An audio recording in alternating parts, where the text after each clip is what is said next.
Bienvenue à ce salon Industrie du futur et notamment à cette rencontre avec nos invités ici présents sur le thème l'usine libérée, la place de l'homme dans l'industrie. Alors la question de ce que l'on nomme l'industrie du futur, mais qui de fait est à de nombreux points de vue déjà bel et bien existante, s'est invitée dans la campagne de l'élection présidentielle sur un mode plutôt anxiogène. C'était les robots contre les emplois humains, la déshumanisation du monde du travail face à la numérisation des activités. Alors on craint surtout généralement ce que l'on ne connaît pas, ce que l'on ne maîtrise pas. Raison pour laquelle nos invités de ce matin vont pouvoir nous expliquer en quoi, dans leurs entreprises, la technologie est moins une contrainte, une nuisance pour ce que l'on appelle les ressources humaines, les employés, qu'une opportunité de déployer de nouveaux modes relationnels dans le monde du travail, prenant pleinement en compte l'humain, l'homme, voire lui donnant l'occasion de s'épanouir, à condition de savoir faire émerger, comme on le verra sans doute, au sein des équipes, de nouvelles formes de management. Alors, Isabelle Fondimard, je vous propose de démarrer cette rencontre. Vous êtes directrice marketing et développement des services chez Endel Engie, leader français de la maintenance industrielle et des services associés, filiale du groupe Engie. Dans vos domaines d'intervention, par exemple le nucléaire, qu'on connaît bien dans la région, vous êtes souvent au cœur de l'usine 4.0, comme on dit. Quelle place y reste-t-il pour l'homme aujourd'hui ? Alors, je dirais que globalement, bonjour déjà à tous et à toutes, la place de l'homme dans l'industrie du futur et dans l'usine du futur, elle est centrale. Et comme vous l'exprimiez, on caricature beaucoup cette révolution avec finalement des films en 3D d'usines dans lesquels il n'y a plus un humain, il n'y a que des robots et on est très focalisé sur les robots. L'usine du futur, c'est l'irruption du digital à toutes les étapes et dans toutes les activités de l'entreprise et de l'usine. Et un digital qui va totalement innerver et transformer une bonne partie de ses activités. Et pourquoi est-ce que l'homme est central dans cette transformation et cette évolution? Pour une raison extrêmement simple, c'est que rien ne se fera sans lui. On ne transforme pas une activité, on ne fait pas évoluer une activité pour qu'elle intègre du digital sans que ce soit construit avec les gens qui opèrent cette activité au quotidien. Donc, plus globalement, on est sur une question de toute façon éthique, qui est quelle société et quel type d'emploi nous voulons dans nos usines et dans nos installations. Même sans partir de ce fait essentiel, la place de l'homme est vitale pour que la transformation puisse s'accomplir. Alors, dans le nucléaire, je dirais qu'on en est aux prémices du prémisse des prémices. Et je ne qualifierais pas la plupart des milieux industriels dans lesquels nous intervenons chez Endel en tant que prestataires de services comme des entreprises libérées. Je dirais que c'est une approche que nous étudions avec beaucoup d'intérêt, que nous mettons en place à différents endroits. Ça n'est pas quelque chose de systématique chez nous, loin s'en faut. Donc, place de l'homme central, des usines qui ne sont pas encore libérées, du digital qui va innerver toutes les activités, et puis un autre aspect qui est moins développé et moins connu, la donnée est d'ores et déjà un actif essentiel. Et nous tous, en tant qu'humains dans cette salle, sommes dans nos activités et dans notre essence même des données. Donc au-delà de l'implication indispensable des hommes pour une transformation digitale du travail dans l'usine, gardons en tête que l'aspect données et protection des données personnelles, sur lesquelles tout un ensemble de nouveaux textes réglementaires viennent de sortir, sont essentiels. Parce que pour que l'usine soit libérée, entre guillemets, que l'homme ait toute sa place dans cette transformation et que l'éthique soit une éthique à laquelle nous puissions tous aspirer, il est essentiel que les données, y compris les données d'activité personnelle et dans les usines, soient protégées. Alors, pour être très concret sur le nucléaire, quand je vous dis on ne peut pas faire une transformation digitale sans impliquer les hommes, c'est l'exemple qu'on a en tant que prestataire de services d'EDF sur la centrale nucléaire de Fessenheim, où aujourd'hui, toutes nos activités de maintenance pendant les arrêts de maintenance du réacteur nucléaire, les activités de maintenance propres à mon entreprise sont faites de manière totalement digitalisée, depuis la préparation jusqu'à la réception de l'affaire par le client, en passant par l'intervention. Le nucléaire requiert de telles normes de sécurité et de traçabilité, et fort heureusement, que très souvent, les classeurs qui sont nécessaires pour les ouvriers pour réaliser une intervention sont de cette épaisseur. Et parfois, il y en a 2 ou 3. Aujourd'hui, nos équipes à Fessenheim ont totalement numérisé cette activité, ce qui leur permet des gains de temps très significatifs, aussi bien en préparation qu'en réalisation, ce qui permet des gains de temps en qualité et donc forcément en sécurité et en sûreté, très important aussi. C'est partie d'eux. C'est-à-dire que je peux vous assurer qu'aux endroits où les gens n'ont pas envie de le faire, l'outil existe, mais ça ne se produit pas. Donc, témoignage sur la place absolument essentielle de l'homme dans cette digitalisation. Et puis, plus globalement, on constate que toutes ces possibilités offertes par le digital améliorent de manière très substantielle la sécurité de nos intervenants. Je parle toujours d'abord de sécurité parce que c'est notre première obsession. La qualité du travail effectué, la rapidité avec laquelle il est effectué, la réactivité. Quelques exemples concrets. Quand on fait ce qu'on appelle le jumeau numérique d'une partie d'installation industrielle, c'est-à-dire sa maquette numérique ultra précise en 3 dimensions, 4 dimensions, 5 dimensions, etc., ça facilite le travail et la qualité du travail sur cette portion du process. Autre exemple, la réalité augmentée. Un opérateur qui intervient avec un dispositif de réalité augmentée, d'abord est plus rapidement formé, puisqu'il est aidé par cette application.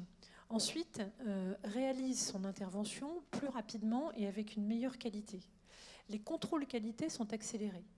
Un exemple parmi les plus spectaculaires est celui de la marine américaine, qui a fait 50 pilotes sur de la réalité augmentée pour la construction de ces navires militaires. Au bout des 50 pilotes, le constat est qu'ils le généralisent pour la construction de leur prochain porte-avions nucléaire. Ils en attendent $1 milliard d'économies. L'exemple le plus fréquent qu'ils donnent est une opération de contrôle qualité qui prenait 36 heures et descendue à 90 minutes. Donc là aussi, on voit qu'on est dans un travail plus rapide, plus sûr, plus qualitatif pour les opérateurs. Je viens de vous parler de l'application de digitalisation de l'intervention que nous utilisons actuellement dans le nucléaire. Et donc vous retrouvez ça à tous les niveaux du travail. Alors, l'exemple très très classique, c'est le robot collaboratif qui peut porter des lourdes charges ou faire des tâches répétitives à la place d'un opérateur, ce qui lui permet, à condition évidemment d'être formé, de pouvoir passer à des tâches à plus forte valeur ajoutée qui, elles, nécessitent tout le savoir-faire et les qualités humaines. Merci Isabelle Fondimard. Je vais passer la parole à Pierre-Marie Gaillot. Vous êtes chef de projet Industrie du futur au CETIM, Centre technique des industries mécaniques. À ce titre, à travers votre expérience et vos réflexions, quelle est l'ampleur de l'impact des nouvelles technologies sur les organisations du travail, sur les compétences et le management requis en la matière? J'ai juste commencé par une toute petite précision. Il est tout à fait possible de mettre en cohérence et en synergie et non pas en opposition l'installation d'une brique technologique et la qualité de vie au travail. On l'a complètement démontré au travers d'un sujet que vous avez cité, anxiogène dans la presse, qui est la robotique. Mais vous pouvez tout à fait, au travers de la robotique, et on en aura un éclairage vraiment factuel dans une table ronde demain, montrer que vous pouvez à la fois améliorer la performance de l'entreprise, donc le développement de son chiffre d'affaires et la rentabilité, tout en ayant des embauches, et pas des bac plus 18, des embauches d'opérateurs, et tout en ayant une amélioration des qualités de vie au travail. Et ce n'est pas les patrons qui parlent, c'est les employés. Donc c'est tout à fait possible, on en parlera. Et puis me demander d'intervenir sur effectivement tout ce qui se passe dans l'industrie du futur en termes de technologie, et notamment au travers de la digitalisation. C'est vrai que c'est un sujet d'outils, mais c'est surtout un sujet d'état d'esprit. Et peut-être qu'on va garder ça pour les questions-réponses tout à l'heure. Voilà. Maintenant, quelques éléments. L'apport du numérique au niveau de l'homme au travail, je le résume souvent par une phrase, c'est l'inversion de la pyramide des connaissances. Nous avons aujourd'hui des organisations hiérarchiques où il y a une descente en cascade de connaissances selon les strates hiérarchiques pour arriver à l'opérateur qui opère une tâche et ensuite qui rend compte, et puis des gens très intelligents qui vont analyser ce qu'il a mis pour en tirer des conclusions. Donc des choses qui sont vraiment en silo et très très lents. L'apport du numérique fait que l'opérateur directement sur son poste de travail, avec une tablette, avec un smartphone, avec un outil digital, avec une appli, va pouvoir avoir directement la santé de son process, la santé de la qualité de son produit. Nous étions en janvier à Strasbourg et dans le pôle formation d'industrie technologique où il y avait une conférence et il y avait un des intervenants qui est une société dont j'ai oublié le nom qui fabrique des capteurs qui nous disait que finalement son métier ne sera plus de fabriquer des capteurs, bien sûr il les fabriquera, mais surtout de garantir l'intégrité des données de ces capteurs et de cette communication de capteurs avec les machines et la sécurité de ces données. Donc on voit bien que c'est un changement de business model. Les gens de l'automobile se posent aujourd'hui beaucoup de questions. Ils continuent à produire des véhicules, mais il faudra qu'ils réfléchissent à trouver des solutions pour trouver des solutions de mobilité. Ce que veulent les jeunes aujourd'hui, dans ma génération, on voulait tous avoir une voiture à 20 ans. Quand vous posez la question aujourd'hui à des jeunes de 20 ans, ils ne vous répondent pas que la première chose qu'ils ont envie, c'est une voiture. Ils veulent des solutions de mobilité. Et donc ça, c'est un nouveau modèle, des nouvelles solutions. Ils veulent se rapprocher de Google, il y a des évolutions qui sont importantes. Et puis le troisième que je connais bien, c'est que déjà dans les années 90, nous voulions proposer non pas d'installer des luminaires d'éclairage extérieur dans les communes, mais de vendre des luxes ou de vendre des solutions d'éclairement. Sauf que les solutions digitales ne nous permettaient pas à l'époque de proposer des solutions intéressantes. Elles le permettent maintenant parce qu'avec le big data, vous pouvez absolument connaître tout ce que les citoyens font dans une ville et donc commencer à proposer des solutions d'éclairage qui s'éteignent et qui se rallument au moment où les gens sortent, etc., etc. Donc tout ça, on voit bien que c'est des évolutions et on voit qu'il y a un impact sur le business model. Sur le deuxième, c'est les changements de relation au travail et la relation que vont avoir les salariés avec le travail. On parle de crowd working, de gig economy, vous savez, on a dit à une époque qu'il y a aujourd'hui 1 million d'auto-entrepreneurs, il y a 2,8 millions de salariés, enfin de travailleurs qui exercent sans un statut de salarié, et ça a augmenté de 25% en 4 ans. Il y a 58% de gens qui sont en CDI, 87% quand même dans l'industrie, c'est-à-dire que l'industrie a une tradition de relation au travail qui est quand même plus classique. Mais il faudra quand même se poser des questions, quid des nouvelles formes de travail. Aujourd'hui, vous avez des jeunes, notamment chez les cadres, qui ne peuvent tout à fait accepter de travailler le samedi-dimanche, si tant est qu'ils puissent avoir le mercredi pour garder les enfants ou éventuellement le lundi pour faire autre chose. Ça, c'est des changements complets d'organisation. Et puis, comment parler de quelqu'un, comment évaluer le travail. Il y avait une émission hier, je ne sais pas si certains d'entre vous l'ont vu sur France 2, où on parlait du télétravail, ce qui est assez intéressant de voir que sur d'ailleurs des chaînes de grande écoute, on commence à parler de ces problèmes-là. C'est plutôt un signe d'ailleurs plutôt intéressant. Mais quand vous êtes travaillé à distance, quand vous êtes même un agent de maintenance à distance, j'y reviendrai tout à l'heure sur la maintenance, comment mesurer votre contribution à l'entreprise? Aujourd'hui, on parle d'un débat sur les 35 heures. Si 25 à 30% des gens plus tard travailleront à distance, est-ce que la mesure de la contribution par le temps passé a encore un sens ou aura encore un sens? Ça, c'est un vrai sujet social et sociétal qui risque de poser un certain nombre de questions futures. Et nous avons des doutes quant à la capacité et quant à la capacité de comprendre, qu'a la société de comprendre que ces évolutions sont en train de se mettre en place. Alors après, sur le troisième sujet, c'est l'impact sur l'emploi et les compétences. Alors d'abord, c'est très anxiogène, c'est tout à fait vrai. Je voudrais simplement vous rappeler qu'à la fin du 19e siècle, en Angleterre, il y a eu ce qu'on appelait la révolution des Ludettes, parce qu'à l'époque, en fait, l'industrie textile en Angleterre était composé principalement d'hommes et de femmes qui tissaient manuellement du tissu, et un certain nombre de métiers à tisser automatisés sont arrivés. Les ouvriers ont détruit ces métiers à tisser. Les entreprises ont quand même investi, et globalement, à la fin, il y avait plus d'emplois qu'avant. Ça veut dire que quelque part, il y a toujours de l'anxiété, quand des nouvelles technologies arrivent et quand il y a effectivement automatisation ou qu'on supprime un certain nombre de tâches qui sont faites par des hommes, par des machines.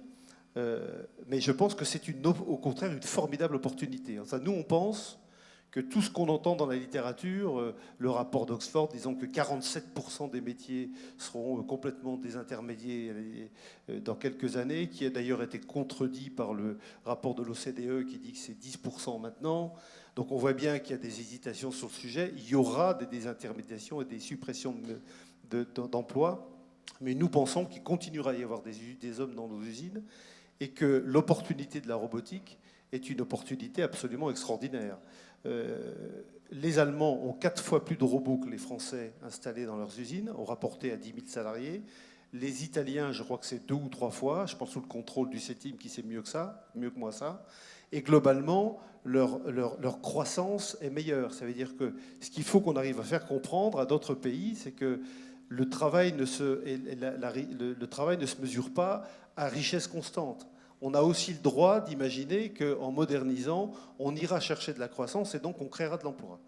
Les gens de l'International Federation of Robotics disent que ça créera un minimum jusqu'en 2025 800 000 emplois, et ils ne parlent que des 800 000 emplois qui sont autour des métiers d'intégrateurs et de concepteurs de robots.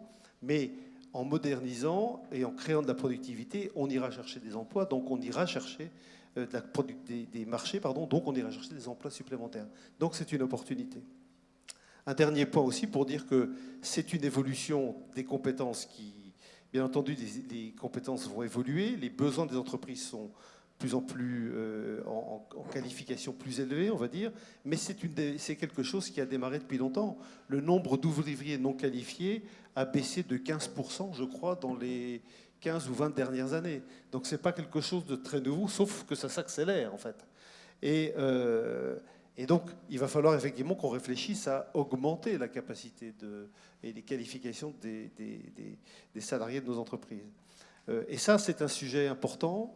Nous travaillons au sein de l'Alliance pour l'industrie du futur pour essayer d'identifier justement quels sont les besoins en formation, quels sont les besoins en compétences nouvelles. Il faut, je crois, dire que nous pensons qu'il y a une évolution sur les métiers existants et que les métiers existants vont devoir, ou ceux qui tiennent des métiers, les emplois aujourd'hui, vont devoir avoir des compétences supplémentaires, mais qu'il ne faut pas imaginer, parce qu'effectivement, souvent, on assène des phrases, et puis on dit, ben voilà, et on pense que les phrases qu'on assène sont la vérité, quand on entend dire qu'effectivement 2 tiers des jeunes qui sont en école maternelle aujourd'hui feront des métiers qu'on ne connaît pas demain, je ne suis pas sûr que ce soit vrai. Je ne suis pas sûr que ce soit aussi bien documenté que ça. Et c'est encore ça, cette nature anxiogène, en fait. Et parce qu'en fait, prenons le cas, par exemple, de l'impression 3D. Nous pensons que l'impression 3D ne créera pas de nouveaux métiers. Il faudra tout à fait continuer à concevoir des pièces, à les produire, sauf que l'impression 3D va être une technologie supplémentaire, donc une compétence à acquérir, à intégrer dans un métier qui sera le métier de concepteur ou le métier de producteur, etc., etc. Donc il faut être très vigilant avec les mots qu'on emploie, ne pas confondre métier et compétences, ne pas confondre emploi et métier, parce que sinon on brouille les cartes et là, pour le coup, on génère on donne des informations très anxiogènes. Merci beaucoup Gilles Laudelot. Je me tourne à présent vers Pascal Arnold. Jusqu'à présent, on a plutôt évoqué des grands groupes ou des grandes structures industrielles. Vous, Pascal Arnold, vous êtes le fondateur et le PDG d'une PME de 45 employés, je crois, c'est ça, oui. Aujourd'hui, juste à côté de Mulhouse, à Rixheim. Altodis est spécialiste des chariots élévateurs et des engins de chantier, pour le dire vite. Mais sa particularité est ailleurs. Depuis 13 ans, vous considérez que les relations humaines sont une partie fondamentale du patrimoine de votre entreprise, à tel point que vous l'avez placé au centre de la conception même de vos locaux qui ont été inaugurés en 2014, si ma mémoire est bonne.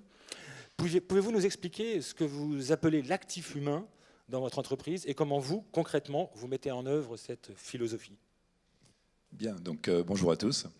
Alors c'est vrai que d'abord je suis content d'être le plus petit aujourd'hui ici. Donc je parle de la taille de mon entreprise puisque 45 personnes quand je vois effectivement les groupes présents. Mais ce qui me fait plaisir, c'est de voir qu'on commence à parler d'entreprises libérées au sein de grandes entreprises, alors que j'ai passé des années à entendre dire que effectivement, ce que tu fais chez toi, c'est possible, vous êtes 45, tu comprends, chez nous, on est 80, c'est pas possible. Donc voilà, donc ça c'est déjà une première petite remarque. Alors c'est vrai que j'ai eu le plaisir de créer ma première entreprise début 2004, et dans un monde où finalement la concurrence était déjà très présente, le marché était mature et finalement je me disais que le seul moyen d'exister et de se développer sur ce marché-là, ça serait finalement d'être différent. Et j'avais une autre conviction, c'est que finalement l'entreprise c'est un truc qui a été fait par l'homme pour l'homme, et donc finalement la ressource numéro 1 d'une entreprise aujourd'hui, c'est l'homme, c'est l'humain. Et que c'est là-dessus qu'il fallait finalement capitaliser parce que c'est comment dirais-je, j'enfonçais une porte ouverte que de dire qu'il y a plus de choses dans 2 cerveaux que dans un. Et aujourd'hui, nous, ce qu'on essaie de faire simplement chez nous, c'est de mettre à contribution les 45 cerveaux qui composent aujourd'hui notre structure. Alors pour ce faire, comment fait-on ? Alors, déjà depuis très tôt, je crois la première année ou la deuxième année que nous avons créé l'entreprise, on a affiché nos 2 valeurs principales qui sont performance et convivialité. Et très tôt aussi, je me suis mis un défi très agréable, puisque ce défi consiste à dire qu'à titre personnel, mon seul objectif que je me suis fixé dans mon entreprise, c'est de devenir inutile. Donc c'est un message que tous mes salariés aujourd'hui connaissent. Et donc on se rend compte que ça libère. Ça libère l'esprit, ça libère de la place, ça libère de l'espace finalement de discussion et ça permet aux gens de donner des avis. Alors aujourd'hui dans notre structure, on ne trouvera pas de hiérarchie à proprement parler. Il n'y a pas de chef, il n'y a pas de directeur, il n'y a pas de... On travaille beaucoup sur la responsabilisation des individus par rapport effectivement à des missions, avec finalement un objectif pour nous, c'est d'avoir toujours le client au centre de nos préoccupations et que ces préoccupations soient partagées par les 45 collaborateurs. Donc ça, c'est déjà une première approche. Alors bien sûr, ce sens de la responsabilité, ça se travaille parce qu'on est aujourd'hui dans un monde où sur les 30 dernières années ou 40 dernières années, je pense que nos systèmes ultra-pyramidaux ont abouti à un moment à une déresponsabilisation des individus. Et aujourd'hui, pour reprendre et réinviter les gens à se sentir responsables de ce qu'ils font, c'est un parcours, parce que c'est pas naturel au départ. Alors bien sûr, il y a des gens qui sont mieux prédisposés que d'autres, mais ce parcours consiste déjà à leur faire prendre conscience que, ma foi, ils sont en capacité de réfléchir, ils sont en capacité de donner un avis et de faire finalement évoluer l'entreprise. Donc là, on est vraiment dans le registre du sens, donner du sens à la mission de chacun et permettre finalement à chacun de savoir pourquoi il travaille. Nous communiquons donc beaucoup sur le projet d'entreprise. Donc il y a un projet qui est clairement affiché. On a un certain nombre de rituels dans l'année qui nous permettent de communiquer finalement sur l'évolution au sein de ce projet d'entreprise, où nous en sommes, où on va. J'entendais parler de business model et d'évolution de ce business model. Et c'est vrai qu'aujourd'hui, le business model, c'est quelque chose qui bouge régulièrement. On doit être en capacité de le faire évoluer. Et à partir du moment où ça bouge, il faut communiquer avec les équipes pour leur expliquer finalement comment évolue ce business model, pourquoi on va dans ce sens-là. Chez moi, aujourd'hui, c'est interdit de donner une consigne à quelqu'un sans expliquer à quoi ça va servir. C'est juste basique, mais ça porte ses fruits. Donc on travaille beaucoup sur la notion, alors ce sens de la responsabilité, on part du principe qu'il faut donner de l'information utile aux salariés. Alors que clairement, aujourd'hui, on est dans un monde qui est surinformé. surinformés, mais parfois aussi mal informés, parce qu'on va ressortir on va dire des bribes d'informations d'un contexte global. Les gens vont prendre ça, vont écrémer le truc, et finalement vont se forger une espèce d'opinion qui ne sera pas forcément juste, parce que ils en entendent toute la journée, entre la radio, la télé, et puis combien de personnes, quand on leur demande pourquoi ils pensent ça, la télé l'a dit, le journal l'a dit, etc. Donc aujourd'hui, nous, la mission, c'est de donner l'information utile. Sur quoi ? Sur, finalement, par exemple, la santé. Alors chez Altodis aujourd'hui, vous avez évoqué tout à l'heure, on a inauguré notre nouveau siège social début 2014. À Rixheim, vous y trouverez une salle de sport avec un coach sportif qui vient 2 fois par mois, qui est mis gratuitement à disposition des salariés pour les inciter à la pratique d'une activité sportive ou leur faire comprendre l'intérêt d'une activité sportive, que ce soit une activité sportive de haut niveau ou que ce soit simplement la reprise d'une activité avec tous les conseils qui vont avec. Vous y trouverez une zone de détente où on va inviter les gens à venir effectivement se relaxer s'ils ont pris un coup de stress dans la journée, parce que quand on est toute la journée au contact des clients, ça se passe souvent bien, mais parfois c'est tendu. Donc voilà, salle de détente. Vous allez y trouver une grande cuisine où il y a des coachs culinaires qui vont également faire de l'information sur l'intérêt de la diététique, l'intérêt finalement d'éviter de faire le tour de la planète à un aliment avant de le mettre dans son assiette. Donc il y a une dimension environnementale qui vient se greffer là-dessus. Vous allez y trouver également une mise à disposition gratuite des salariés de vélo et de vélo électrique qui les incite à venir au boulot en vélo plutôt qu'en voiture. Enfin, tout ce qui permet finalement aujourd'hui de se sentir bien. On met à disposition de nos salariés des diagnostics physiologiques. Ils ont la possibilité de se mesurer 2 fois par an. C'est un petit holter qui permet de mesurer l'impact du stress et de la pénibilité sur le corps. Et pareil, tout ça, c'est de l'information utile. Donc on forme les gens à travers cette information utile. On les forme à maîtriser finalement leur bien-être, à en être finalement les décideurs. Et ce qu'on dit aussi aujourd'hui à nos équipes, c'est 80% de ce qui vous arrive dans la vie, c'est vous qui l'avez décidé. Et c'est vous qui le choisissez. Ce n'est pas quelque chose qui vous arrive, qui vous tombe dessus, que vous subissez, etc. Donc ça, c'est vraiment notre méthode. Alors bien sûr, parallèlement à ça, on a aussi des bureaux, on a aussi des ateliers, on a aussi des espaces de travail. Et d'ailleurs, on travaille beaucoup. Et globalement, on a réussi à avoir une productivité qui est excellente. Alors beaucoup de gens me disent, mais comment tu fais pour payer tout ça ? Ça a un coût. Chez nous, ça serait impossible.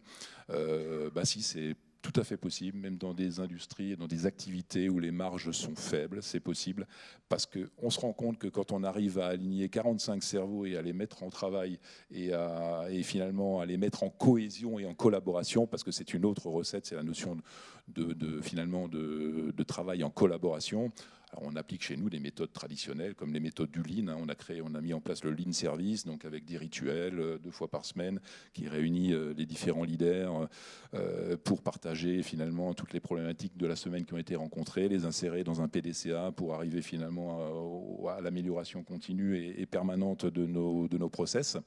Donc ça, j'ai envie de dire aujourd'hui, c'est la méthode traditionnelle, mais qui se greffe à ces méthodes finalement un peu novatrices qui consistent à dire qu'il n'y a pas de vraie hiérarchie, on développe davantage le leadership, on développe davantage cette notion d'engagement personnel pour l'entreprise et de compréhension du projet d'entreprise. Ça, c'est vraiment notre recette aujourd'hui, notre méthode, et qui fonctionne plutôt bien, puisqu'aujourd'hui, on a bien développé l'entreprise avec une belle rentabilité, et voilà.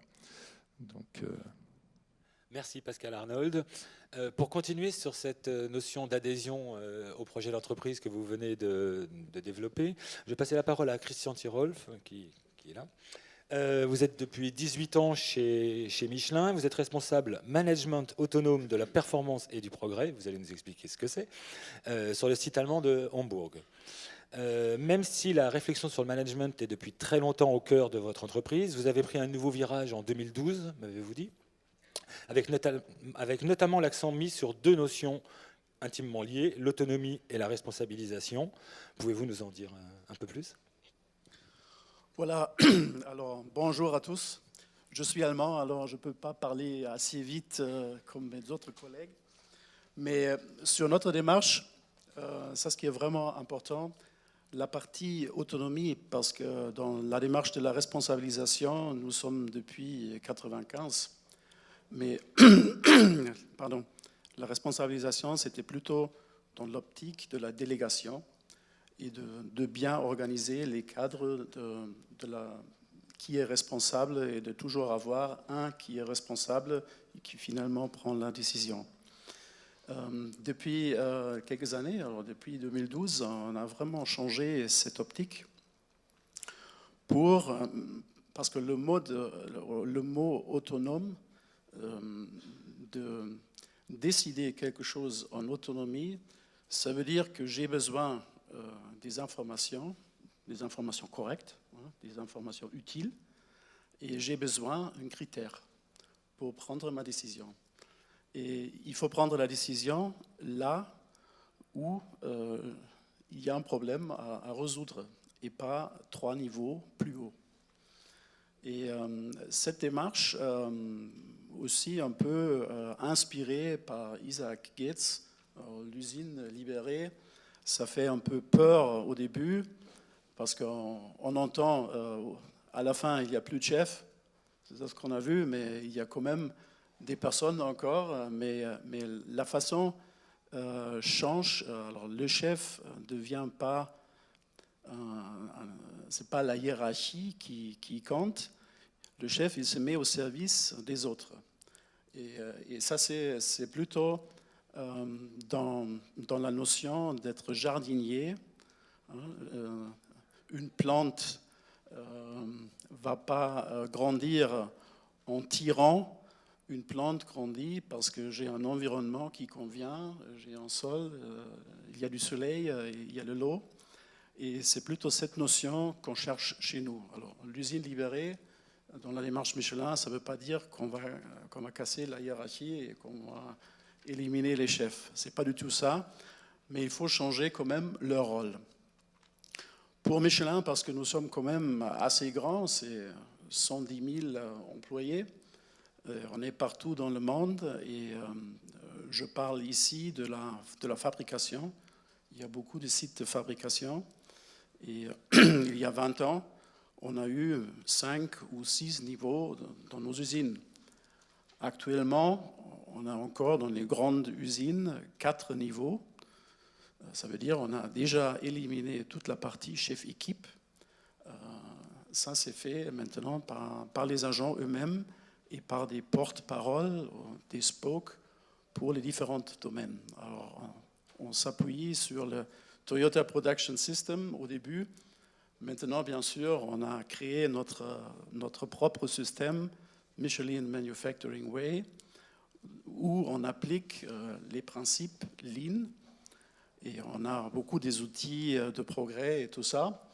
Mais ça, ce qui compte, c'est vraiment que ce n'est pas les services support qui pensent au futur et à la performance et comment améliorer les processus. C'est maintenant, on intègre tout le monde dans cette démarche. Et ça a besoin d'une formation, une augmentation des compétences, surtout de nos équipes. Et ça, c'est vraiment le cœur de la démarche, l'humain et le client dans le centre de la démarche. Parce qu'on n'est pas là pour rien. Il y a un client, alors il faut donner du sens. Et la notion d'avoir une mission et de pouvoir exercer cette mission le plus complet possible, c'est actuellement notre challenge qu'on a. Et, parce qu'il y a la responsabilisation et il y a tout de suite la déresponsabilisation. Il y a encore beaucoup de personnes qui disent « Bon, j'ai envoyé un mail, mais il n'a pas répondu, alors je me déresponsabilise du résultat. » On n'a pas eu des informations, alors la machine ne va pas démarrer à l'heure, mais ce n'est pas ma faute. Hein. J'ai envoyé un mail et puis c'est tout.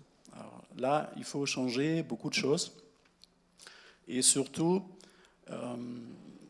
de se mettre au service pour les services support, mais notamment pour les managers du futur qu'on nomme les leaders qui inspirent, qui vraiment font vivre les valeurs et qui regardent que la partie des indicateurs. Ça, c'est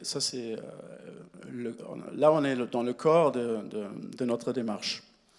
Et nous, comme entreprise, on a 4 axes stratégiques partout pour le groupe.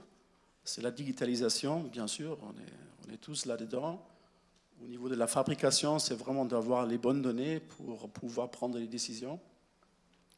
Dans le marketing, les ventes, ça va être différent. Pour les clients aussi, de pouvoir commander des pneus avec mon mobile, mon portable, hein, ça c'est le futur. Mais on a aussi la partie simplification. Et la partie simplification va vraiment avec la responsabilisation, qui est la 3e axe. Alors, simplification et responsabilisation, pour nous, ça va vraiment ensemble, parce qu'il y a encore beaucoup de procédés et des processus qu'on a qui ont un intérêt, c'est de contrôler et de remonter s'il y a des choses qui ne vont pas bien. Et dans la nouvelle notion, on ne veut plus faire ça. On ne veut plus contrôler nos personnes. Nous voulons contrôler nos processus. Hein? C'est beaucoup plus lean que de contrôler les personnes.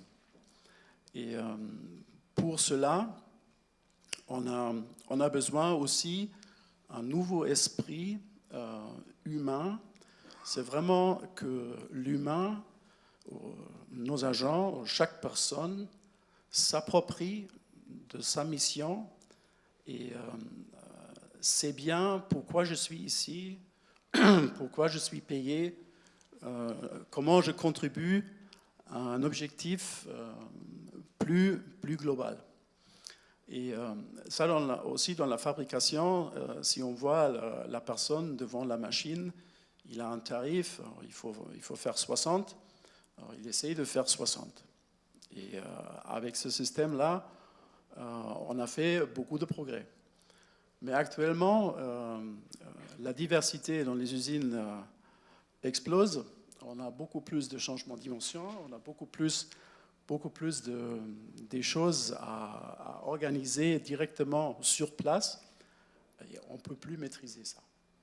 C'est pourquoi la partie autonomie se transmet, même dans la fabrication, dans une agilité beaucoup plus élevée qu'avant.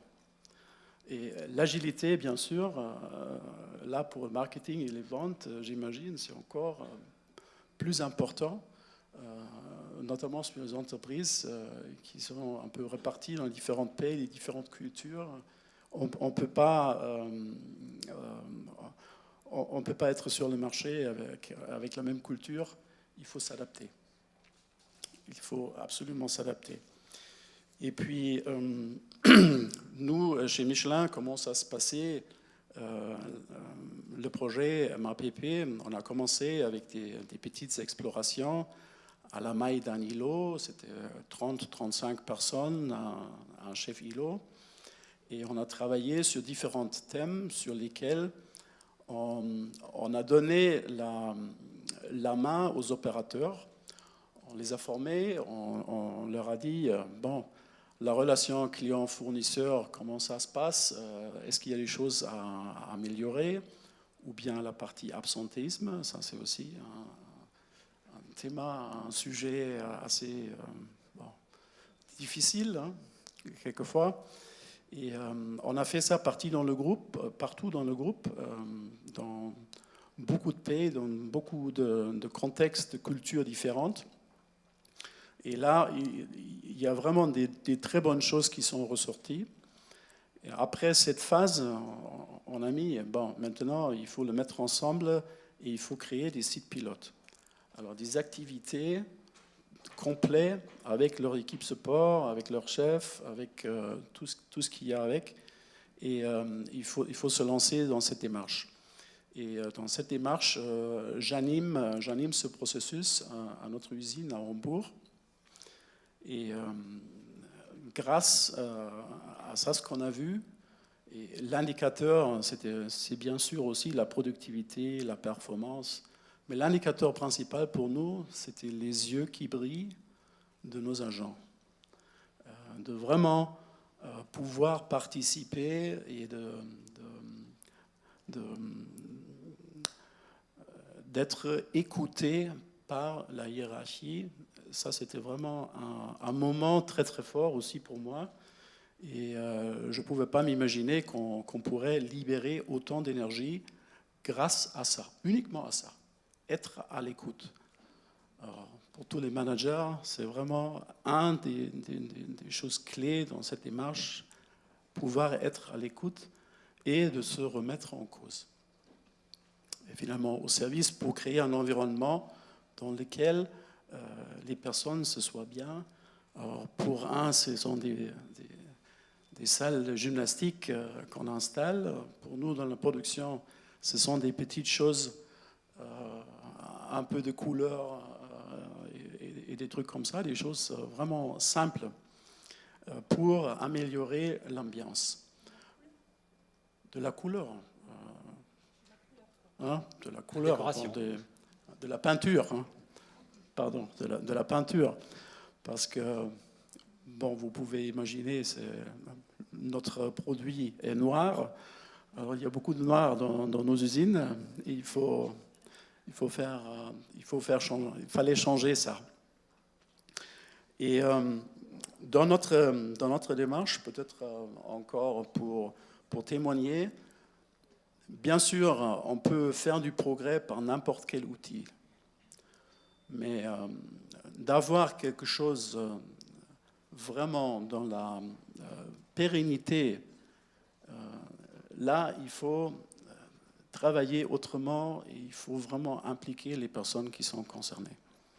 Ça, c'était vraiment une des expériences qu'on a fait et c'est ce qu'on a ressorti. Actuellement, on est dans une démarche de forte augmentation de production et il y a un engagement fabuleux de tout le personnel. Et ça, c'est aussi un point important pour montrer qu'il y a des choses qui se passent qui n'étaient pas prévues en avant, parce qu'on est un peu dans un système mécaniste. Alors, je peux calculer tout dans le futur. Je calcule mon profit, mes gains et tout ça, et après, je fais le projet. Là, on a inversé un peu les choses. On a donné la main aux opérateurs sur quel sujet est-ce que vous voulez travailler, qu'est-ce qu'il faut améliorer pour que vous êtes plus à l'aise, mais la performance ne se dégrade pas. Ça, c'est aussi un point important dans la démarche. Il faut que dans l'autonomie ou dans un système libéré, il y a quand même la notion je me sens responsable et il y a aussi un point ambition là-dedans. Alors, je veux progresser. Et c'est pourquoi dans la démarche MAPP, on a les deux mots performance, c'est l'état actuel, mais aussi la partie progrès. Et au niveau des compétences, ça veut dire aussi que nos agents doivent avoir des compétences, des outils de progrès. Et ils doivent avoir du temps pour le faire. Et ça, c'est aussi un problème, un challenge pour nous, parce que bien sûr, on a bien calculé notre besoin d'effectifs à ça ce qu'on doit produire. Et ça fait aussi des perturbations quelquefois. Mais à la fin, c'est comme vous avez dit, il y a beaucoup d'arrêts machines dans lesquels les opérateurs vont à la pause, ou font rien, ou font un peu, dégagent un petit peu, ils balayent, des choses comme ça, mais ils ne s'occupent pas du progrès. Et si on pourrait changer ça, ça c'est le challenge vraiment pour le futur. Et comme ça, l'humain dans la fabrication, je ne crois pas qu'il sera remplacé complètement par les robots. C'est pas une vision qui me plaît. Et je crois que ce n'est pas du tout ça ce qu'on voit nous. Non, les robots doivent être au service des personnes. Voilà. Merci beaucoup Christian Tirolf. Je vais passer la parole à notre dernier invité, Michel Mutzenhütter.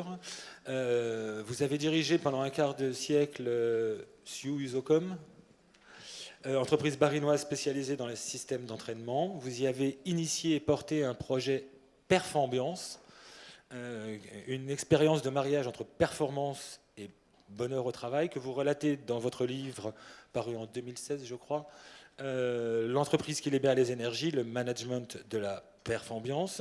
Pouvez-vous nous expliquer cette philosophie et ce qui a permis de construire dans votre entreprise? Okay.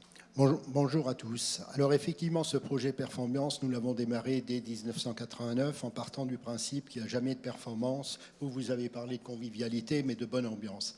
La bonne ambiance, c'est du bonheur collectif. Mais pour qu'il y ait du bonheur collectif, il faut déjà qu'il y ait du bonheur individuel. Donc comment je vais faire dans une entreprise pour créer ce bonheur individuel? Quand même 2 mots, on parle de l'entreprise du futur.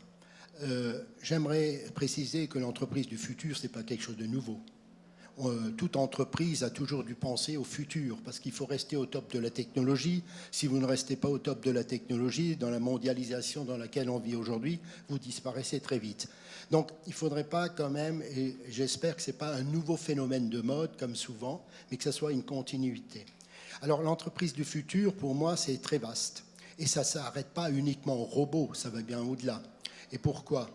Parce que mais le plus important, effectivement, aujourd'hui, vous pouvez avoir les plus belles technologies, le plus beau produit. Si vous n'avez pas des gens impliqués, des gens motivés, ça ne fonctionnera pas. Donc derrière ces machines, derrière cette complexité, il faut du personnel qui connaisse cette technologie et qui sache surtout les utiliser. Et c'est ça qui me paraît le plus important. Alors bien entendu, le monde actuellement, il change très vite et l'usine du futur va certainement s'accélérer parce que les choses s'accélèrent. On est dans un monde de l'incertain. Aujourd'hui, il ne suffit plus d'avoir un produit et un prix. Il faut un service, une solution. Mais ce qu'on constate aussi, c'est qu'il faut qu'on soit de plus en plus réactif. Malheureusement, les entreprises, plus elles grandissent, plus elle se sclérose, plus elle devient une administration. Et aujourd'hui, ce n'est pas la plus grande entreprise qui va gagner, c'est la plus rapide, la plus flexible. Donc comment est-ce qu'on va faire que dans une grande entreprise, on va développer cet esprit de mini-entrepreneur pour être très proche de ses clients et pouvoir progresser? Alors, une chose que j'aimerais insister, et ça a déjà été évoqué, quand on pense entreprise du futur, et la productivité n'a jamais changé. Pour tout entrepreneur, c'est de chercher de la croissance et pour ce faire, produire plus et mieux pour moins cher. Okay. Mais quand on est dans ce concept, je crois que la première des choses qui est importante dans une entreprise, c'est d'avoir un projet d'entreprise. Et un projet d'entreprise, ça nécessite d'avoir une équipe soudée, qui a un langage commun et une équipe qui est présente, qui a de la persévérance et qui a aussi de la patience. Parce que quand vous êtes dans cette configuration, ça prend du temps. Ça vient d'être dit, Michelin. Quand on veut, les gens, c'est pas qu'ils n'aiment pas le changement. Les gens ont peur de changer. Et on est dans un processus de changement. Et quand on est dans ce processus de changement, ben vous comptez 3 voire 5 ans pour que ça change. Donc il faut un projet, et ce projet doit donner du sens. Car il y a 2 choses qui ne se délèguent pas dans une entreprise, c'est les valeurs et la culture.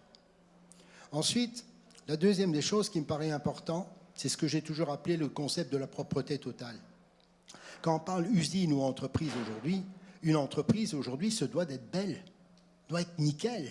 Il n'y a pas de place à l'inutile. C'est fini des entreprises où on construisait, je dirais, l'atelier qui ressemblait à une boîte à chaussures avec un superbe bâtiment administratif à côté. Parce que quand on parle d'entreprise du futur, qu'est-ce qu'on recherche? On veut accélérer les flux physiques, mais pour accélérer les flux physiques, on veut surtout accélérer les flux de communication, dont la digitalisation. Mais pensez encore une fois à ça, que pour nous d'ailleurs, le socle sur lequel on avait construit, c'est de dire on veut être des entreprises propres, sécuritaires, parce que les gens ont quand même quelque part besoin d'être assurés de pouvoir garder le boulot, parce que vous ne pouvez pas demander à Paul, tu n'as pas une idée de progrès, si dans les 15 jours, il risque de perdre son boulot. Donc il faut quand même penser un peu à ça. Ayant le souci de la santé des collaborateurs au travail, parce que c'est vrai, on vieillit de plus en plus, et tant mieux, mais on va rester de plus en plus longtemps au boulot quand même. Donc quelqu'un qui a commencé à 18 ans, s'il a commencé en 3-8, peut-être qu'à 50 ans, on va augmenter les maladies professionnelles et tout ce qui suit. Donc il faut quand même penser à de la mobilité ou à de la formation pour ce personnel pour pouvoir prendre d'autres postes. Donc ce concept de propreté. Et ensuite, la chose la plus importante, c'est votre personnel. Comment vous allez l'impliquer? Et bien là, je crois que les notions changent totalement. Aujourd'hui, il faut du respect. C'est-à-dire, il faut croire en l'homme. Il faut des rapports d'équité, parce qu'intrinsèquement, on est tous égaux. Donc, essayons de laisser tomber toutes ces formes de pouvoir. Vous savez, forme de pouvoir, la place du patron devant l'entrée, non, c'est plutôt pour les clients. Enfin, toutes ces... Parce que vous ne fédérez pas les gens. Et les gens ne vont pas avoir de l'appartenance à l'entreprise et pour pouvoir développer de l'autonomie si ces notions de pouvoir sont en place. Et moi, mon plus grand rôle de dirigeant a toujours été de dire et de combattre l'ego. L'ego, on doit le garder en poche. Et donc, il faut travailler avec les gens. Il faut les écouter. Le management aujourd'hui, c'est un management d'aide et d'accompagnement. C'est plus un management de direction ou de contrôle. Ce qui demande aussi que le management soit sur place avec les collaborateurs. Vous savez, c'est comme le professeur Shiba qui disait « Vous avez 3 façons d'observer les poissons. Le premier, vous les regardez à travers l'aquarium. Le deuxième, vous pêchez le poisson, vous le mesurez, vous le disséquez. Le troisième, vous nagez avec les poissons. » C'est exactement pareil. Si vous voulez être un bon manager, il faut nager avec votre personnel. Donc, il faut être présent sur le terrain. Ensuite, il faut quand même rentrer dans le domaine de la précision. Il faut que chaque collaborateur sache ce qu'il a à faire pour qui et quand. Donc, il faut être très précis à ce niveau-là. Et si on veut vraiment, et ça ne marchera pas, si dans une entreprise, il n'y a pas un minimum de pression. Encore faut-il que cette pression soit saine et sans contrainte. Et là vient l'importance des indicateurs. Trop souvent dans nos entreprises, on a des indicateurs de gestion qui sont bien fournis, mais qui sont beaucoup plus des indicateurs, je dirais, de justification. Vous aviez dit un beau mot avant en disant comment vous disiez L'indicateur d'anticipation. L'indicateur d'anticipation, oui. Mais ce qui me paraît important, c'est que les indicateurs de performance, plus ils sont en temps réel, plus ils sont connus par tout le monde, c'est-à-dire on les rend visuels, on les rend transparents pour tout le monde, plus ils vont être performants et plus on va chercher la performance. Et puisqu'on a des indicateurs qui nous permettent de voir les dérives et de voir est-ce que je suis dans l'objectif ou pas dans l'objectif, il faut effectivement rentrer dans des boucles de progrès continu. Le progrès est continu. C'est-à-dire qu'on passe d'un stade où l'opérateur ou le collaborateur ne cherche plus ce que l'entreprise va faire pour lui, mais il faut qu'ils se disent chacun qu'est-ce qu'il va faire pour contribuer au succès de l'entreprise. Et le dernier, bien sûr, si tout ça c'est bien fait, c'est de faire du profit. Parce qu'une entreprise qui ne fait pas de profit, c'est une entreprise qui va disparaître. C'est l'homme qui arrête de manger, il va finir par mourir. Donc il faut du profit. Et je pense que effectivement, un point qui est fondamental aussi, il a été évoqué, c'est de faire grandir les gens dans son entreprise. Les faire grandir par quoi? Par de la formation. Et quand vous faites grandir les gens dans l'entreprise, non seulement ils évoluent dans leur poste, dans leur classification, dans la promotion, mais ils évoluent aussi en dehors de l'entreprise. Et là, ça devient intéressant. Parce que quand vous avez 2000 collaborateurs qui parlent bien de votre entreprise à l'extérieur, c'est 2000 vendeurs potentiels. Voilà ce que j'avais envie de dire. Donc pour moi, l'entreprise du futur, ne nous limitons pas uniquement à la robotisation ou l'automatisation, qui fera son chemin, mais pensons surtout aux opérateurs et aux collaborateurs qui doivent être mis dans les meilleures conditions possibles pour être performants. Et n'oubliez pas, quand je dis performance, la performance sans l'ambiance, mais on ne fêtera jamais la 3e mi-temps dans le sport si on n'a pas été performant. Merci pour votre écoute. Merci à vous. Avant de... Vous pouvez les applaudir. Avant de passer aux questions de la salle, vous avez peut-être vous-même, entre vous, des interrogations ou des points que vous vouliez développer. Moi, il y en a un, j'aimerais bien faire réagir nos 3 premiers intervenants à ce qu'ont dit les 3 suivants, à savoir, je passe de toute cette notion de convivialité, d'autonomie, de transparence aussi, que vous avez cité, d'ambiance. Est-ce que c'est applicable dans le monde d'entreprise dans lequel vous vivez? Est-ce que vous le voyez déjà à l'œuvre, en tout cas dans la logique? Oui, tout à fait. Vous m'entendez? Oui, tout à fait. De toute façon, c'est les nouvelles générations. On ne leur fera pas faire ce que nous avons fait nous ou ce que nous avons fait faire nous à une certaine époque. La notion de convivialité, les jeunes et même les moins jeunes, ils viennent pour un projet, ils ont besoin de sens, ils ont besoin d'être écoutés. Et je rejoins tout à fait ce que vous avez dit, c'est que la notion de respect, elle est essentielle. Je me souviens, moi, quand j'ai débuté ma carrière, un jeune ingénieur arrogant, en étant persuadé que je détenais la vérité, d'être parlé à quelqu'un, probablement, sans doute avec un langage un peu non adapté, et de me rendre compte que c'était des vidéo-opérateurs, étaient maire d'une ville, et qu'il avait probablement beaucoup d'autres activités, beaucoup d'autres savoir-faire que je n'avais pas mesuré.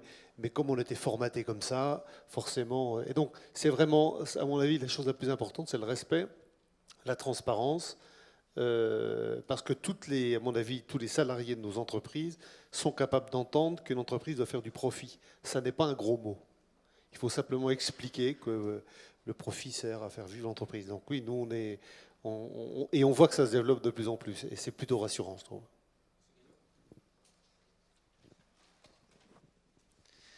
Oui, il y a souvent quelque chose que dans les entreprises que je rencontre, c'est un opérateur, quand il rentre dans l'entreprise, il ne met pas son cerveau au vestiaire, quoi. Et pourquoi n'utilisons pas? Et ce cerveau n'est pas utilisé. Ça sert à quoi? C'est Steve Jobs qui disait ça. Ça sert à quoi d'embaucher des gens intelligents si après on leur dit ce qu'il faut faire? Donc on est complètement dans cet état d'esprit, et ça commence à se démultiplier plus qu'on le pense. Par contre, il y a des véritables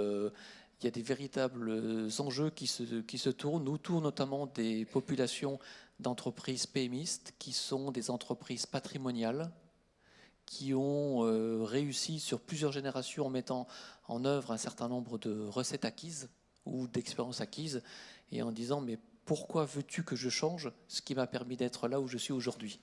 Et donc c'est dans l'état d'esprit qu'il va falloir certainement travailler, plus que dans les outils, plus que dans les méthodes qui viendront au service de cet aspect-là. Mais s'il y a bien une chose qu'il faut travailler dans les populations d'entreprises patrimoniales, de PME, c'est l'ADN du dirigeant.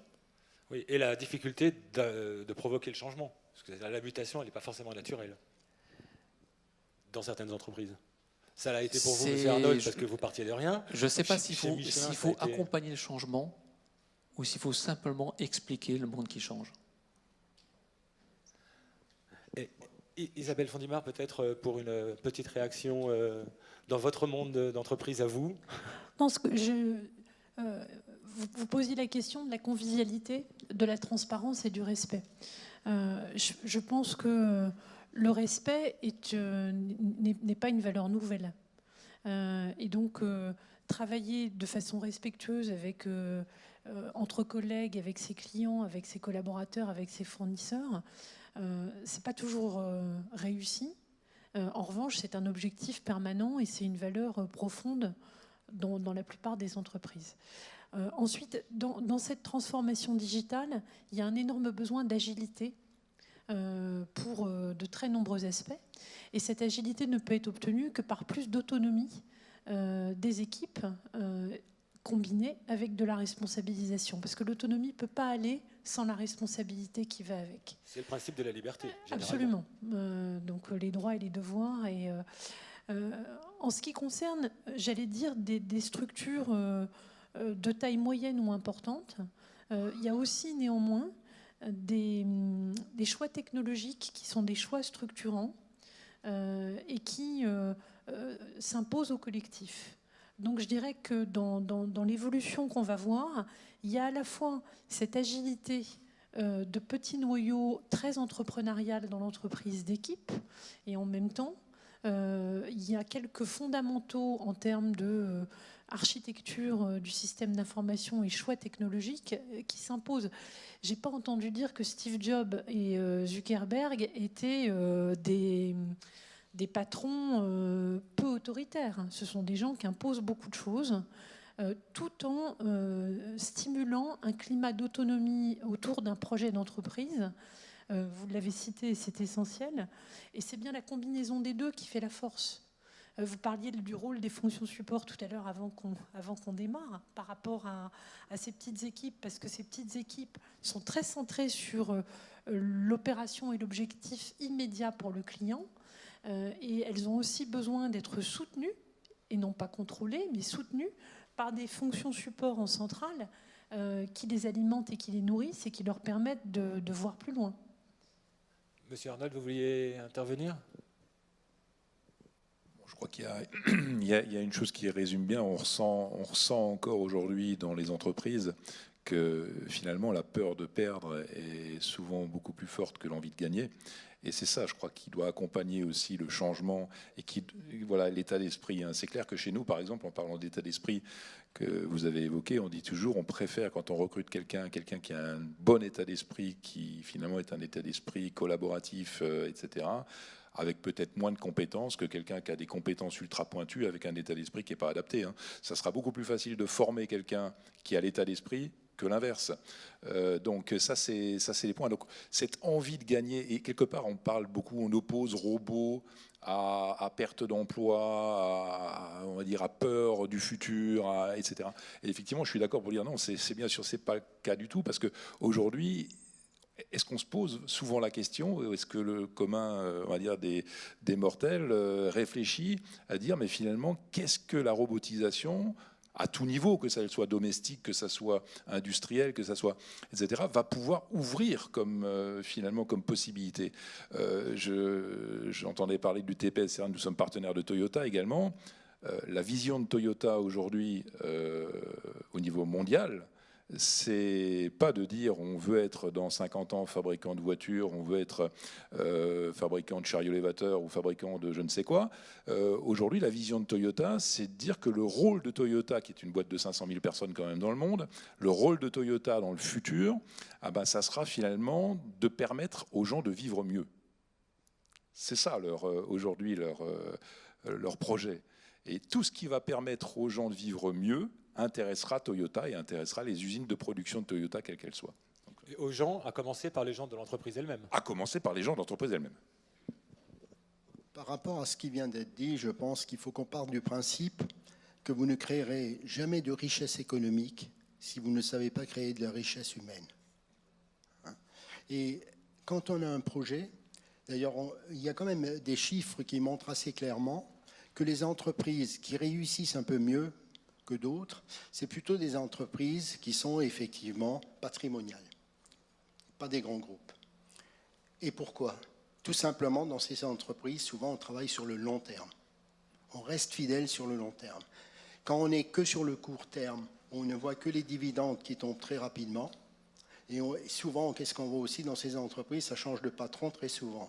Et quand chaque patron arrive, le nouveau, il vient avec son nouveau petit train électrique et veut tout révolutionner. Quand on veut travailler sur l'entreprise libérée, d'ailleurs moi je préfère le terme, comme je l'ai écrit, l'entreprise qui libère les énergies, on n'a jamais fini. On n'a jamais fini. Et il faut constamment travailler sur les deux plateaux, effectivement. D'une part, le plateau, vous imaginez une balance. Un côté, vous avez un plateau qui s'appelle performance, de l'autre côté, vous avez le plateau qui est ambiance. Il faut faire en sorte que cette balance reste, si possible, toujours équilibrée. Parce qu'à tout moment, vous allez performer en performance, mais vous allez développer plus de stress, il faut compenser par l'ambiance derrière, et ainsi de suite, et vice-versa.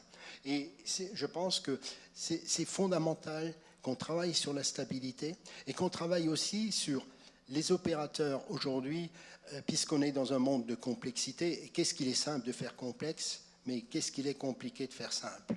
Et quand on pense entreprise du futur, pour moi, il y a 3 mots qui reviennent. Essayons de faire simple. On peut faire simple avec des robotisations. Essayons d'aller plus vite que les autres, parce que c'est celui qui ira plus vite que les autres, et tout en développant du plaisir pour l'ensemble des collaborateurs. Monsieur Gaillot. Oui, je travaille souvent avec des sociologues, des sémiologues, des philosophes sur ce type de sujet.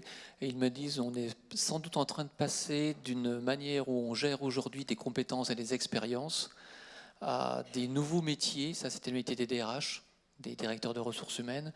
Et on est sans doute en train de passer au métier des DRH, des développeurs de richesse humaine, où là, on va gérer des talents et des envies.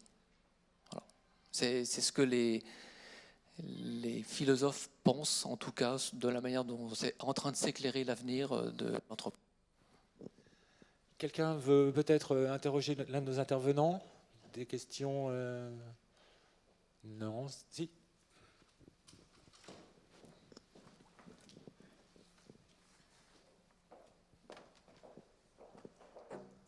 Bonjour, juste une remarque, un questionnement. Alors, déjà pour commencer, je suis très en phase avec ce qui a été dit.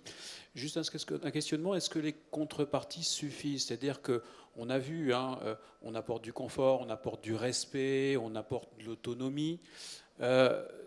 Derrière tout ça, il y a quand même un changement de métier pour notamment l'opérateur, c'est-à-dire qu'on lui demande d'être responsable, on lui demande parfois de prendre des choses qu'il ne faisait pas avant, c'est-à-dire qu'il y avait un management intermédiaire qui lui disait « tu fais ça ». C'est très confortable quand on te dit tu fais ça, tu dois atteindre ça, tu bouges pas. Alors, il y a moins de respect, il n'y a pas d'autonomie, tu fais ça. Est-ce que parfois sur le terrain, il n'y a pas des questionnements en disant bah oui, on me demande de faire ça, de plus, qu'est-ce que j'y gagne? Oui, il y a le respect, oui, il y a le confort et l'autonomie, mais qu'est-ce que j'y gagne? Est-ce qu'il n'y a pas une réponse aussi dans le partage du profit? Et est-ce que la question, elle n'est pas aussi dans ce que vous disiez, Monsieur Munsenutter, c'est que c'est du temps parce qu'on ne change pas les gens comme ça en disant ben, aujourd'hui, tu fais comme ça, on ne te donne pas d'autonomie, mais c'est confortable pour toi. Maintenant, tu remontes des données, tu te contrôles, tu t'auto-contrôles. Qui veut répondre?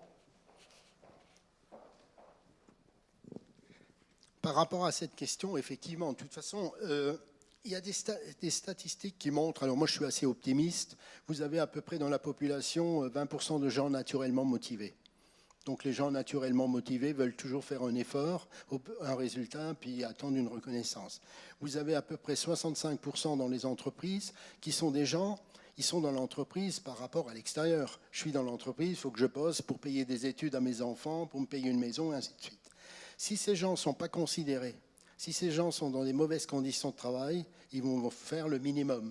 Ils viennent pour pointer le matin et repointer le soir, et à leur limite, je leur donne raison. Par contre, si ces gens, on s'en occupe, on les écoute, on les fait grandir par de la formation, on les met dans des bonnes conditions, ils vont commencer à donner le meilleur d'eux-mêmes. Et c'est ces gens-là qui vont faire la différence. Ensuite, vous aurez toujours dans l'entreprise, vous avez 15% de critiques qui sont contre tout, ils sont là, il faut venir vivre avec. Par contre, ce qui est important et qu'il faut voir, c'est qu'on passe quand même d'un autre concept. On passe d'un concept qui était un peu le concept des penseux et des faiseux, à un concept où on ramène tout ça au plus proche du terrain. D'accord ? Et c'est ça qui fait vraiment grandir les gens et qui les fait avancer. Est-ce que j'ai répondu à votre question ? Oui, par contre, la rémunération, c'est clair. Si je monte les gens en compétences, il faut aussi que les classifications changent et je paye mieux ces gens-là. Là, je compléterai cette réponse avec, il y avait une autre question qui était la notion de partage du profit.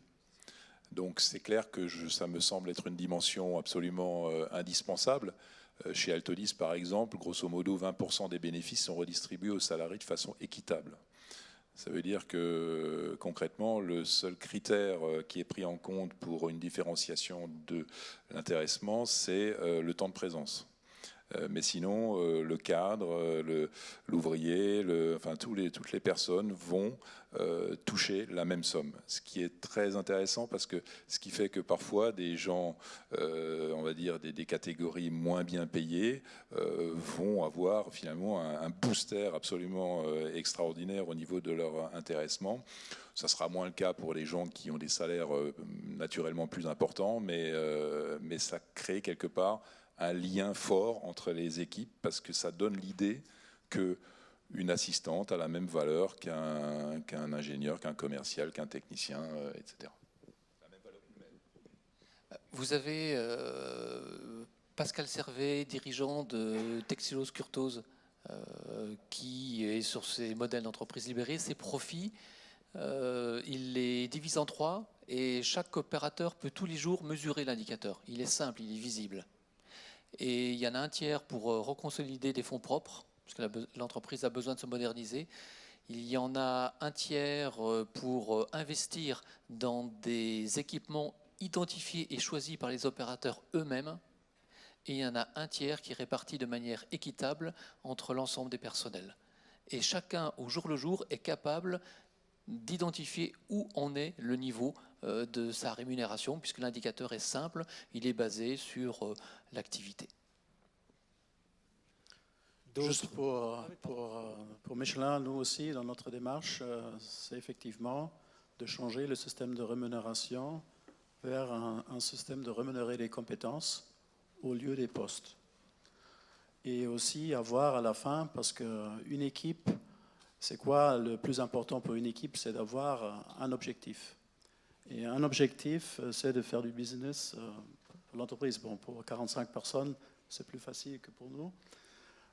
Aussi, dans la structure des usines chez Michelin actuelles, ce sont plutôt des cost centers.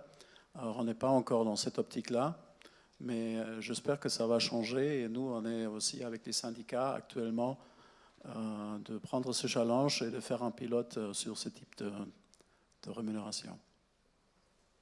Oui, bonjour.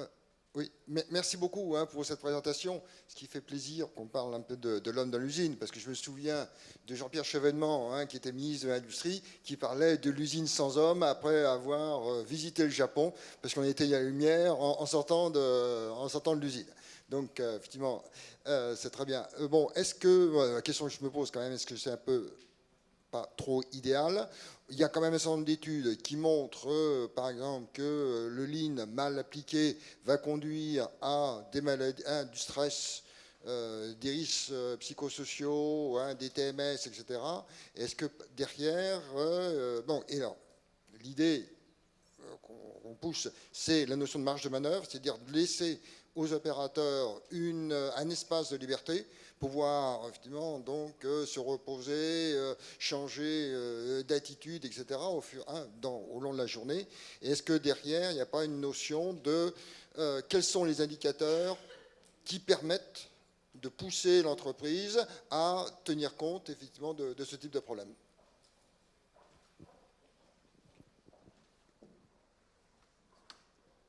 J'aimerais juste dire que tout outil mal utilisé ou mal appliqué est dangereux. À propos du lean mal appliqué, le lean est un outil extraordinaire et Toyota l'a développé. Il a été quelque part imaginé par Henry Ford, mais il a été réellement, c'est Toyota qui se l'est approprié et qui l'a réellement développé et professionnalisé. C'est un outil extraordinaire. Par contre, comme tout outil, comme tout médicament, comme tout accessoire que l'on va mal utiliser, ça peut devenir dangereux. Donc c'est clair que oui, un lean mal utilisé ou mal compris ou mal intégré, c'est dramatique. Il y a une chose qui est extraordinaire quand j'ai commencé la première année avec Toyota, juste pour donner un esprit, et cet esprit on l'a repris chez nous. Le directeur France qui était venu nous voir, il dit pour nous il y a 2 chiffres qui sont importants. Il y en a un que tu choisis toi, il y en a un qu'on choisit nous. Le chiffre qu'on choisit nous, c'est la part de marché qu'on veut dans ta région. Le chiffre que tu choisis toi, c'est l'année dans laquelle tu veux l'atteindre. Donc ça reflète la philosophie. Et le lean, c'est tout sauf le presse-citron. Donc voilà. Je voudrais aussi préciser pour nous, alors, le lean, pour nous, a 2 objectifs. Premièrement, satisfaction du client. Deuxièmement, satisfaction des personnes. Alors, ça c'est pour moi le principal. Et comme chaque outil, il y a toujours un esprit derrière. Et c'est l'esprit qui compte et c'est l'esprit qui fait grandir. Et ce n'est pas à l'envers, ce n'est pas l'outil, c'est comment j'applique et avec quel esprit. Et est-ce que je suis vraiment à l'écoute et est-ce que je veux vraiment changer les choses qui vont ressortir. Je crois que c'était... Ce que j'allais dire, c'est que bien sûr que la description telle qu'elle est faite paraît idéale. Et d'une certaine manière, elle l'est. Donc, il y a des endroits où l'alchimie prend mieux qu'ailleurs. Et ça dépend de facteurs qui sont liés aux personnalités des équipes en place, y compris du manager, que je ne vais pas appeler ni chef, ni directeur, ni leader, ni coach, mais on va dire ou du porte-parole. Et donc, on n'a pas la maîtrise de l'alchimie collective. En revanche, il y a un point qui me paraît essentiel, c'est que les égos généralement, ne sont pas des facteurs facilitants. Donc là, je rebondis sur... et donc, dans les équipes et aux endroits où il y a un collectif, y compris avec le client d'ailleurs, hein, parce qu'en règle générale, ça fonctionne aussi avec un client, mais où il y a un collectif qui est bien appuyé par des fonctions support et qui est mobilisé sur un projet et une envie, ça fonctionne tel qu'on entend les témoignages aujourd'hui. Mais après, effectivement, ça reste des alchimies humaines. Pierre-Marie Gaillot, vous vouliez intervenir ? Oui, ce sont effectivement des alchimies humaines, mais c'est aussi des manières de faire. Vous prenez le même projet, vous avez cité les robots, mettre un robot, sur une même application industrielle, selon la manière dont vous le mettez. Ça peut être un projet qui va être terriblement destructeur sur des tas d'événements, et d'ailleurs, quelques années après, on va retrouver une bâche sur le robot.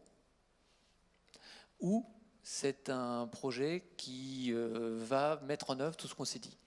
Et je crois qu'il y a un nouveau métier qui est en train de naître, qui est non plus le métier d'ensemblier que l'on connaissait jusqu'à présent, assembler des briques de compétences, de technologies, d'organisation, de gestion de compétences, mais véritablement le métier d'architecte intégrateur. Et un architecte intégrateur, il regarde l'ensemble comme un tout. Alors, il y a des gens intelligents qui appellent ça la systémique, hein, mais c'est sinon regarder chaque objet, chaque projet, construire une table, aménager un lieu de travail. Sur chaque objet, on peut le relier à la stratégie, à l'organisation, à la technologie, à la compétence et au management. Et si on se force sur chacune des expérimentations, qui ne coûtent rien, à avoir cette vision transverse et multifacette des choses, eh bien vous développez une culture d'entreprise qui n'est pas la même que si vous restez en silo. Je peux juste l'illustrer en 2 mots, c'est de dire quand on a construit notre nouveau siège social, j'ai jamais dit je construis un nouveau bâtiment, nous construisons un nouveau bâtiment, c'est jamais ce qui a été évoqué, on a toujours dit nous construisons un projet de vie en entreprise. Ça change tout. Et ça change tout, en effet. Nous sommes arrivés au terme de cette rencontre. Si je voulais me livrer à un difficile exercice assez périlleux de résumer tout ce qu'on vient de dire, je pense qu'il y a quand même un fil rouge qui traverse l'ensemble de ce qu'on a pu entendre, à savoir que ce qui peut libérer l'entreprise, et notamment, mais pas uniquement grâce aux nouvelles technologies, c'est de donner du sens au travail. C'est la volonté de donner du sens au travail. Et je pense que là-dessus, on peut à peu près tous s'entendre. C'est à peu près ce que j'ai entendu. Merci beaucoup à vous tous et bonne continuation dans l'entreprise libérée.